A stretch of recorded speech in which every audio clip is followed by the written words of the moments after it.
오늘 저희들에게 주신 하나님의 말씀 마태복음 5장 1절에서 3절 의지하고 마카리 오이 이런 제목의 말씀을 전합니다. 사실 이 설교는 3년 전부터 준비했던 설교입니다.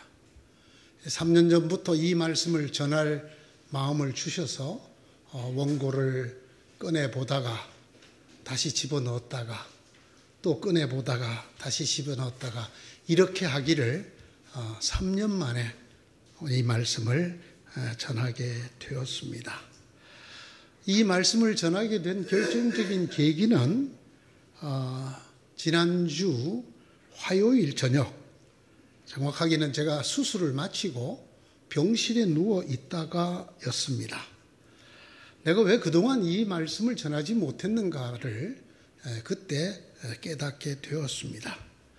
이 말씀이 제 머리로는 충분히 이해가 되는데 제 가슴으로 느껴지지를 않았던 것이었습니다. 3년 전부터 이 말씀을 전하기를 원하시는 하나님의 뜻을 따라 원고를 여러 차례 읽었지만 전할 내용, 주시는 메시지가 불확실하거나 흔들려서가 아니라 왠지 공허하게 느껴져요. 설교를 다 읽어봐도 끄트머리가 공허한 그런 느낌이었는데 그 이유를 이번에 병원에서 깨달았습니다.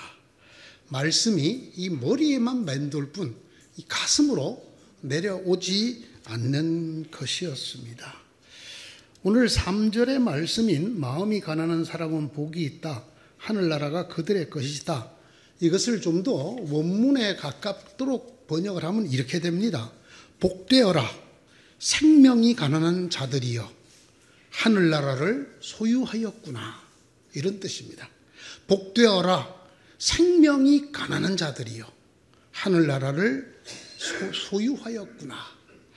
이 생명이 가난한 자들이라는 말은 삶이 쪼그라든 이란 뜻입니다. 그냥 여기에 우리가 심적으로 마음으로 헛헛하고 마음으로 가난하다는 그런 뜻이 전혀 아닙니다. 여기 마음이라고 쓴 이 단어는 영이라는 글자인데 이 푸뉴마라는 글자는 생명을 가리키는 말입니다. 그러니까 곧 우리의 삶이 가난해졌다. 이 가난해졌다는 말의 어원은 쪼그라들었다 그런 뜻이에요. 삶이 완전히 쪼그라들어가지고 너무나 가난해져서 가진 것이 없어서 이렇게 해석을 해뒀습니다. 마치 거지가 된 사람, 거지가 되어버린 그런 비참한 사람들아 너희가 복이 있다. 이 말이 무엇을 말씀하시는지 충분히 이해를 하고 뭐를 전해야 되는지도 알지만 그것이 제 마음으로 아멘이 되지 않더라 그런 얘기입니다. 정말 너무너무 쪼그라들어서 정말 거지처럼 누구에게 구걸을 하지 않으면 먹고 살 수 없는, 자존심도 없고 있을 게 없는 그렇게 비참해진 사람들, 그리고 그 비참해진 삶에서 벗어나지 못한 사람들을 향해서 하시는 말씀이다. 부럽다. 너희가 부럽다. 너희가 복되다. 너희가 행복한 사람이다. 여기 마카리 오이라는 말이 복되다라는 뜻인데 이 복되다라는 말은 blessed, 축복을 받았다라는 뜻이고 다른 표현으로는 happy라는 글자입니다. 행복하구나. 여러분 어떻게 그런 사람들이 행복할 수 있습니까? 그런데 주님은 그렇게 말합니다. 행복하구나 너희여. 이유가 있습니다. 하나님의 통치가 너희에게 임하였다. 하나님의 나라가 너희 것이란 말이 하나님의 통치가 너희에게 임하였다. 이렇게 표현하고 있습니다. 마카리오이, 복되다, 행복하다. 여러분 이렇게 시작하는 이 오늘 3절의 말씀, 마음이 가난한 사람은 복이 있다. 하늘나라가 그들의 것이라는 이 말씀은 어떤 신학자들이 주장한 것처럼 그리스도인의 윤리 강령을 얘기하는 게 아닙니다. 이렇게 살아야 된다를 말하는 게 아닙니다. 너희가 너희의 삶이 쪼그라들도록 살아라라는 뜻이 아닙니다. 그러면 이 말씀은 무슨 말씀인가? 이 말씀은 선언입니다. 하나님께서 주실 복과 행복에 대한 선언입니다. 하나님의 축복을 받은 상태, 이미 축복을 받은 상태, 그렇게 기정사실이 되어 있는 사람들이 누군가를 밝혀주는 삶이 거지처럼 그 비참함에서 벗어날 수 없을 만큼 쪼그라들은 너희가 바로 하나님의 복이 임한, 하나님의 통치가 임한 복된 사람들이다라는 말을 하고 계시는 것입니다. 주님의 말씀입니다. 복되다, 행복하다, 삶이 쪼그라진 너희들이여 하늘나라가 너희에게 임하였구나. 성경 전체를 통해서 보면 예수님께서 이렇게 명확하게 복되다 이렇게 선언하시는 것이 많지 않습니다. 그래서 매우 이례적이라고 표현을 합니다. 이렇게 예수님께서 이례적으로 강력하게 선언하고 계시는 이 복의 선언, 복된 삶의 상태라는 것이 도대체 무엇을 말하는 것일까요? 소위 우리가 마태복음 5장 1절에서부터 12절까지를 팔복선언이라고 말합니다. 8가지 복을 선언하고 있다고 하는 말이지요. 여러분, 이 숫자 8에 주목을 하셔야 됩니다. 왜 이것이 팔복일까? 왜 예수님이 8가지 복을 선언하셨을까라고 하는 이 8이라는 숫자와, 두 번째는 이 복되다, 너희는 복되다, 마카리오이라고 하시는 분이 누구신가? 이분이 그 누구도 아닌 주님이시다라는 사실에 주목을 해야 합니다. 먼저 숫자 8입니다. 여러분이 성경에 나오는 8이라는 숫자는 재창조를 뜻하는 숫자입니다. 새 창조, 재창조를 뜻하는 숫자입니다. 여러분, 하나님이 온 천지 만물을 며칠 동안 지으셨나요? 6일 동안 지으시고 하루를 쉬셔서 7일 만에 천지 창조를 완성하셨습니다. 자, 그 다음 날인 8일은 새로운 주기, 하나님의 창조가 완성되는 7일의 주기 다음에 첫날입니다. 한 주일이라고 하는 주기가 끝나고 새로운 주기가 시작되는 날, 그것도 하나님의 천지 창조라고 하는 이 사역이 완전히 끝난 그 다음, 그래서 제8일은 새로운 창조의 날을 의미하고, 이 8일과 관련된 숫자인 8은 새로운 창조, 재창조를 의미합니다. 두 번째, 이 복을 선언하신 분이 누구십니까? 그 누구가 아니라 바로 우리 주님 예수 그리스도십니다. 주님이 누구십니까? 새 하늘과 새 땅, 새 생명과 새 세계, 새로운 창조, 이것을 전해주러 오신 분이 주님이십니다.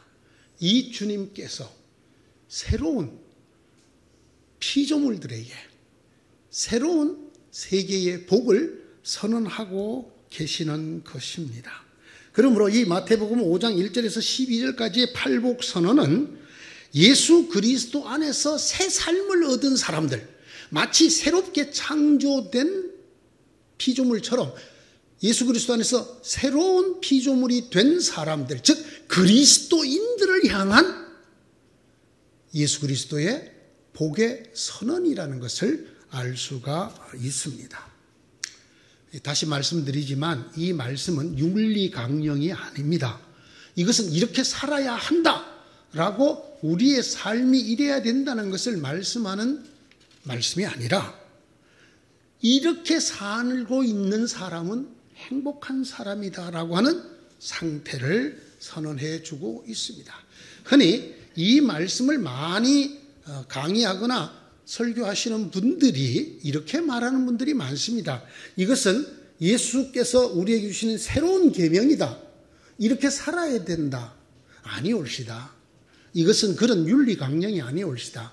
이렇게 살아야 된다는 걸 우리에게 말하는 것이 아닙니다. 이런 사람들은 복되었다, 이미 복을 받았다라는 선언을 하고 계시는 것이지 이렇게 살아라라고 말하는 것이 아닙니다. 화평케 하는 자는 복이 있다 이렇게 말을 하시는 말씀을 가지고 이렇게 설교합니다. 우리는 모두 화평케 하는 사람이 되어야 됩니다. 아니에요. 그건 이 말씀을 율법으로 받아들이기 때문입니다. 이 말씀을 명령으로 받아들이기 때문입니다. 이 말씀은 명령이 아니에요. 이 말씀은 이미 이루어진 기정사실들을 드러내는 선포하는 말씀에 불과합니다. 지금 이렇게 된 사람은 복이 있다라는 뜻입니다. 그런 사람은 복되고 행복하다라고 하는 선언입니다. 지금 오늘 3절만 갖고 말씀을 드리자면 지금 생명이 쪼그라들어서 거지처럼 가난해져서 거지 신세로 전락해서 비참에서 벗어날 수 없도록 처절하게 비참한 너희여 복이 있다. 너희는 이미 복을 받았다. 이렇게 말씀하시는 것입니다. 우리처럼 거지가 되라고 하시는 말씀이 아니에요. 지금 그런 상태에 놓인 사람이 있느냐? 너희가 바로 하나님의 통치를 받고 있다. 너희는 복받은 사람이다. You are blessed. You are happy. 너는 축복을 받았고 너는 행복하다. 이런 말씀을 하고 있습니다. 그 이유가 뭐냐? 이 마카리오이라고 하는 복되다, 행복하다라는 이 단어는 형용사에서 온 말입니다. 마카리오스라고 하는 형용사에서 온 말입니다. 상태를 표현하는 형용사에서 온 말이지 이러한 움직임을 설명하는 동사에서 온 말이 아닙니다. 그렇기 때문에 이 마카리오이, 복이 있다, 행복하다 하는 이 말씀은 축복을 행하는 행위를 말하는 것이 아니라 축복받은 상태를 말하는 것입니다. 너는 행복하다. 너는 복을 받았다. You are happy. You are blessed. 여기서 말하는 happy와 blessed, 행복하든 그리고 복받은 이라는 단어에 해당되는 말입니다. 천국이 그들의 것이다. 하늘나라가 그들의 것이다라고 했습니다. 여러분 눈여겨보십시오. 그들의 것이 될 것이다가 아닙니다. 미래형 동사를 쓰고 있지 않습니다. 현재형 동사인 st를 쓰고 있습니다. 이미 하늘나라를 소유했다라는 것입니다. 이렇게 너희가 살면서 고생을 했으니 하늘나라에 가면 너희가 복을 받을 것이다가 아닙니다. 그런 미래형이 아니라 이미 복이 너희에게 임했다. 이미 하늘나라가 너희에게 임했다라는 것을 말하고 있는 것입니다. 정말 너무너무 비참하게 쪼그라든 너희가 지금 하늘나라를 살고 있다는 걸 알아라. 이 말이에요. 여기 마음이 가난한 사람들. 여기에 참 많은 분들이 우리의 마음, 심령, 육체가 아니라 생활이 아니라 생명이 아니라 마음이 헛헛한 사람, 마음이 풍요롭지 못한 사람을 향한 말이라고 설명하는 분들이 많습니다. 아닙니다. 아까도 말씀드렸지만 여기 마음이라는 글자는 생명이라는 글자입니다. 우리의 삶 자체를 가르치는 것입니다. 우리의 삶이 너희 생명이 쪼그라든 사람을 말하고 있는 것입니다. 이 마음이 가난한 사람이라는 이 단어는 성경에서 주로 누구한테 썼는가 하면 지독하게 가난한 사람에게 썼던 단어입니다. 이 단어가. 누구한테 썼을 것 같아요? 신약에 아주 유명한 사람이 있습니다. 거지 나사로. 거지 나사로에게 썼던 단어가 이 단어입니다. 얼마나 비참했습니까? 그죠? 그 부자의 상이 써지는 부슬기도 먹지 못하고 개들이 와서 헌대를 다 핥고 있는 그 부잣집 문간에 있던 거지 나사로를 지칭할 때 쓰는 말이 여기 가난한 생명이 쪼그라든 삶이 비참해진이라는 단어입니다. 실질적으로 이것은 우리의 마음적으로 심적으로 가난을 말하는 것이 아니라 사회적인 빈자, 경제적으로 거지, 아무것도 가진 것이 없는 사람을 뜻하는 말입니다. 그래서 이 말은 아무 힘이 없는이란 뜻과 동의어입니다. 그렇지 않습니까, 여러분? 거지 나사로가 무슨 힘이 있습니까? 아무것도 할 수 없는, 아무런 의지도 없는, 아무런 힘도 없는 사람은 복되다, 이런 말씀입니다. 너무 가난해서 의지할 것이 아무것도 없는, 자신을 보호해 줄 만한 어떤 능력도 힘도 특권도 없는 사람을 가르칩니다. 그래서 그런 상태이기 때문에 정말 너도 나도 무시하는 사람을 말합니다. 압제를 당하고 이들에게는 인권도 없습니다. 이처럼 비참한 사람을 가르치는 말입니다. 그래서 결국 이 말은 이 세상에서는 자기를 포함해서 어떤 것도 의지할 데가 없기 때문에 하늘을 쳐다볼 수밖에 없는, 하나님 밖에는 나를 도와줄 자가 없습니다. 하나님, 내가 가진 것은 하나님밖에 없습니다. 라고 하는 사람을 가르칩니다. 성서신학자들은 이 단어를 이렇게 번역합니다. 영적 거지. 하나님에게 밖에는 매달릴 데가 이 세상에 아무것도 없는, 그렇게 모든 것을 다 잃어버린, 쪼그라들은 그런 비참한 사람. 그래서 역설적으로 하나님 밖에는 부를 이름이 없고 하나님 밖에는 쳐다볼 데가 없는 사람을 가르치는 말입니다.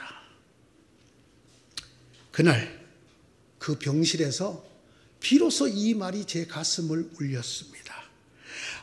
아무것도 할 수 없도록 쪼그라든 사람은 행복하다. 하나님의 통치가 그에게 임하였기 때문이다. 수술을 마치고 병실로 올라왔습니다. 마취할 때 한 2초 지나니까 아무 생각이 없더라고요. 깨보니까 아주 추운데 몸을 좀 데핀 다음에 병실로 올라왔어요. 무통주사라고 하는 아주 그 효과가 좋은 그 고통을 감해주는 그것까지 하나 달고 올라왔습니다. 그리고 제가 한 수술이 이 소화기관하고는 전혀 관계가 없는 수술이어서 식사가 바로 나옵니다. 한 숟가락도 먹지를 못했습니다. 간호사와 조무사까지 달려와서 저를 일으켜 세워주려고 갖은 애를 썼는데 너무 통증이 심해서 뒤로 다시 쓰러지고 말았습니다. 그렇게 뒤로 들어 누웠는데 그 짧은 사이에 온몸이 땀으로 폭 젖었습니다. 이대로 그대로 기절할 것만 같았습니다. 간호사에게 말했습니다. 앞으로 하루 동안 음식 넣지 마십시오. 저 그냥 굶겠습니다. 일어나서 숟가락질하는 것도 문제지만 만약에 그거 먹고 화장실 가고 싶으면 이건 더 큰 일이 벌어질 것만 같아서 자발적으로 하루 동안 금식을 했습니다. 기계의 도움을 받아서 침대를 이렇게 세우고 간호사와 조무사가 들어 세우는데도 일어날 수 있기는커녕 누워서 보니까 발도 까딱을 하기가 힘들었습니다. 조금 통증이 가라앉고 숨을 쉬는데 숨 쉴 때마다 수십 군데가 아파옵니다. 나중에 알았어요. 제 이 복부 안쪽에 60cm가 넘도록 꼬맸대요.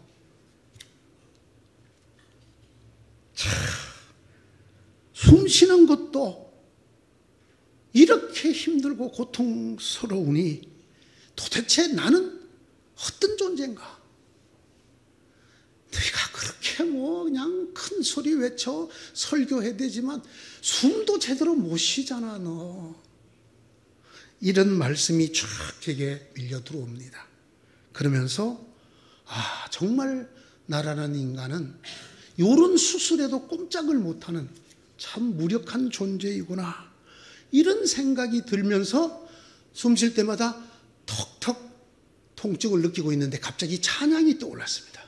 날마다 숨 쉬는 순간마다 내 앞에 어려운 일 보내. 그 찬송 무수히 불렀죠. 그러나 정말 숨을 쉴 때마다 숨이 턱턱 막히면서 통증으로 몸부림을 쳐보니까 날마다 숨 쉬는 순간마다 내 앞에 어려운 일 보내라는 말이 현실적인, 아주 현실적인 가사라는 것을 깨닫게 되었습니다. 그 다음 가사를 생각하면서 눈물이 흘렀습니다. 주님 앞에 이 몸을 맡길 때 슬픔 없네, 두려움 없네. 주님의 그 자비로운 손길 항상 좋은 것 주시도다. 그렇게 숨 쉴 때마다 숨이 턱턱 막히던 그날 밤에 저는 비로소 깨닫게 되었습니다. 날마다 숨 쉬는 순간마다 내 앞에 어려운 일 보내.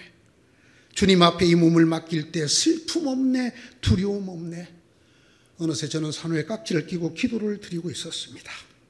아버지, 그렇습니다. 숨 쉬는 것도 아버지가 주신 은혜였습니다.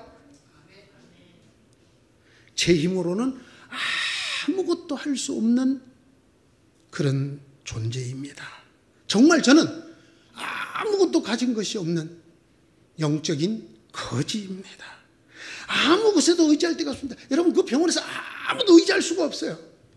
뭐 간호사가 아무리 옆에 와도 도움이 안 돼. 누구를 찾겠습니까? 아버지밖에. 아버지, 감사합니다. 이제 온전히 아버지에게 저를 맡깁니다. 내가 숨을 쉴 수 있게 해주시든지 안 해주시든지, 내가 다리를 움직일 수 있게 해주시든지 안 해주시든지, 일어나 밥을 떠넣을 수 있게 해주시든지 안 해주시든지 아버지 손에 달렸습니다. 그리고 저는 믿습니다. 아버지께서 저에게 좋은 것 주시리라 믿습니다. 주님 앞에 이 몸을 맡길 때 슬픔 없네, 두려움 없네. 그리고 마지막에 깨달은 것이 이것입니다. 하나님 감사합니다. 저는 정말 행복합니다. 이것을 깨닫고 하나님에게 기도할 수 있게 된 저는 정말 행복합니다. 그렇습니다. 날마다 숨 쉬는 순간마다 내 앞에 어려운 일 봅니다. 꼼짝도 할 수 없어서 하나님 아버지밖에는 찾을 수 없는 이 순간 제가 비로소 행복한, 복받은, blessed, 행복한, 해피 한 당신의 아들이라는 걸 깨닫습니다. 제가 길을 쓰고 핸드폰을 찾았습니다. 손은 멀쩡해요. 그래서 핸드폰에 손가락으로 길을 쓰고 문자를 남겼습니다. 마카리오이, 행복하도다. 아무것도 할 수 없도록, 숨도 제대로 쉴 수 없도록 완전히 쪼그라든 사람은 행복하다. 비로소 하나님이 전적으로 그를 통치하시기 때문이다. 성경에 있는 객관적인 언어가 아니라, 배목사야, 숨쉬기가 힘드냐? 그렇게 쪼그라들었느냐? 너 행복해. 이제부터는 내가 너를 직접 통치할 거야. 하나님 밖에는 의지할 데가 없는 사람, 하나님 밖에는 도움을 구하고 찾을 데가 없는 사람, 그렇게 아무것도 가진 것이 없는 사람, 그래서 아무것도 할 수 없는 사람, 너무나 쪼그라들고 쪼그라들어서 숨도 제대로 쉴 수 없는 사람, 그런 고통과 비참함과 어려움에 처한 너희여, 너희는 진실로 복되다. 너희가 행복하다. 왜? 너희가 나를 찾은 적 내가 너희를 통치할 것이기 때문이다. 그래서 핸드폰에 이렇게 적었어요. 지금 숨도 제대로 쉬지 못하는 나는 행복합니다. 하나님 아버지께서 지금 나를 통치하고 계시기 때문입니다. 감사의 고백일까요? 찬양일까요? 수술받던 그날 그 밤에 하나님 앞에 길을 쓰고 드린 고백이고 제 핸드폰에 남긴 문자입니다. 예수께서 무리를 보시고 산에 올라가 앉으시니 제자들이 그에게 나왔다. 예수께서 입을 열어 가르치셨다. 첫 번째 말씀입니다. 마음이 생명이 가난한 자는 행복하다. 하늘나라가 그들의 것이다. 하나님의 통치가 이루어졌다. 삶이 너무나 비참해서 생명이 너무나 비참하게 쪼그라드는 사람은 행복하다. 그래서 하나님 밖에는 부를 이름이 없는 사람, 하나님 향해서 밖에는 눈을 뜰 수 없는 그 사람, 그토록 비참하게 쪼그라든 사람은 복되다. 그가 하나님을 찾은 즉 하나님의 통치가 그에게 이루어질 것이다. 아멘. 이 말씀이 여러분들에게도 이루어지기를 축원합니다. 기도합시다. 하나님 감사합니다.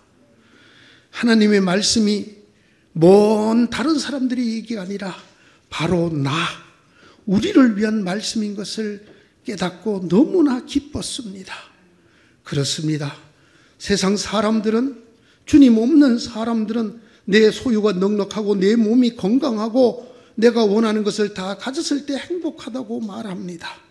그들은 하나님의 통치가 있거나 없거나 자기들이 가진 것, 자기들의 마음대로 행복하다고 말하였습니다. 그러나 주님 말씀하셨습니다.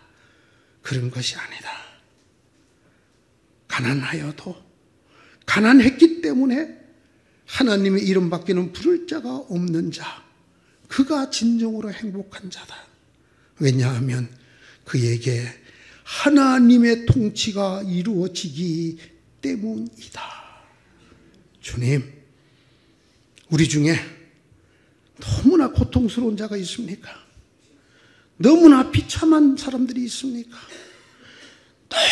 너무나 온 삶이 쪼그라들고 개들이 와서 내 헌대를 핥아도 개도 쫓아낼 힘이 없을 정도로 길을 지나가는 어린 아이들조차 우리를 비웃어도 대꾸할 힘도 없을 만큼 비참해진 사람이 있습니까?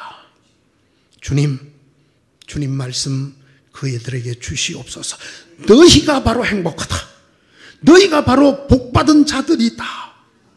네가 내 이름을 부른즉 내가 너를 통치할 것이기 때문이다. 주님, 우리의 눈이 열려 이 주님의 말씀에게 우리의 마음이 가닿게 하시고 주의 주시는 이 축복, 하나님의 통치가 우리 가운데 이루어지는 것을 볼 수 있게 하고 믿을 수 있게 하여 주시옵소서.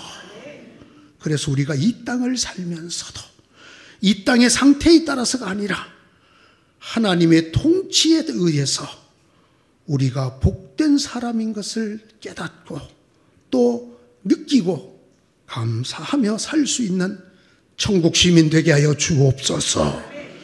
새로운 피조물 그리스도인들이 되게 하여 주옵소서. 예수님 이름으로 기도드리옵나이다. 아멘.